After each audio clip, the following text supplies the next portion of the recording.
सद्गुरु श्री ब्रह्मचैतन्य महाराज गोंदवलेकर यांचं प्रवचन 5 जून. वैराग्या वाचून सारा परमार्थ लटका आहे. पक्षाची पिल्ले त्यांच्या पंखाखाली वाढतात, त्याप्रमाणे घरातल्या माणसांना आपण प्रेमाच्या आश्रयात ठेवावे. आपण त्यांच्यावर प्रेम करतो याची जाणीव ज्याला असेल त्याचे दोष काढलेले त्याला बोचत नाहीत. आईने मुलाचे दोष त्याला सांगितले तरी त्याला त्याचे वाईट वाटत नाही. रोग्याच्या अंगातला ताप निघाला की त्याला शक्तीचे औषध लागू पडते, कारण शक्ती येणे हे स्वाभाविक आहे. त्याचप्रमाणे अंतःकरण शुद्ध झाले की परमार्थ सोपा बनतो. परमार्थात मनाचे कष्ट आहेत, कारण आपल्याला मनाच्या आजपर्यंतच्या सवयीच्या उलट जायचे आहे आणि म्हणूनच परमार्थाला अगदी स्वतःपासून सुरुवात करायची असते.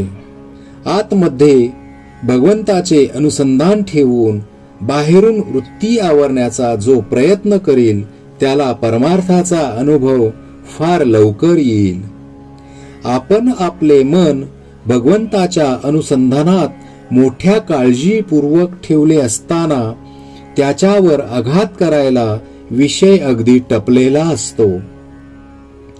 मन जरा भगवंतापासून बाजूला झाले की पुरे विषयाने त्याच्यावर घाला घातलाच म्हणून समजावे.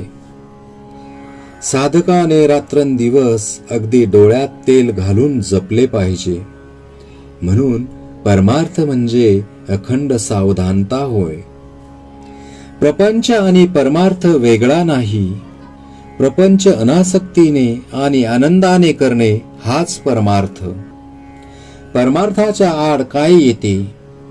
धन, सूत, दारा वगैरे आड येत नाहीत, तर त्यांच्यावरचे जे ममत्व ते आड येते.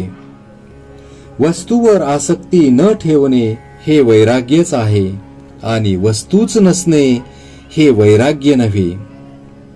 एखाद्याला बायको नसली म्हणजे तो विरक्त आणि असली तर आसक्त असे म्हणता येणार नाही.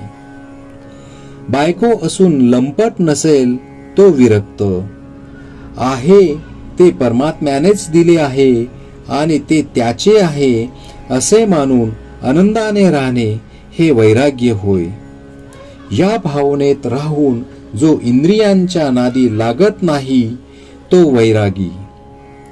वैराग्या वाचून सारा परमार्थ लटका आहे.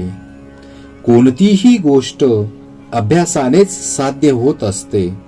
आज खरी भक्ती नाही म्हणून भगवंताचे स्मरण नाही आणि भगवंताचे स्मरण ठेवण्याचा अभ्यास केल्याशिवाय खरी भक्ती येत नाही.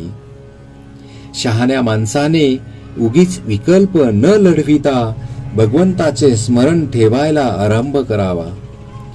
ज्या ठिकाणी आपल्या ओळखीचे कुणी नाही, आपले आप्त कुणी नाहीत, जिथे आपल्याला कुणी मान देत नाही, अशा ठिकाणी राहून अनुसंधानाचा अभ्यास करावा.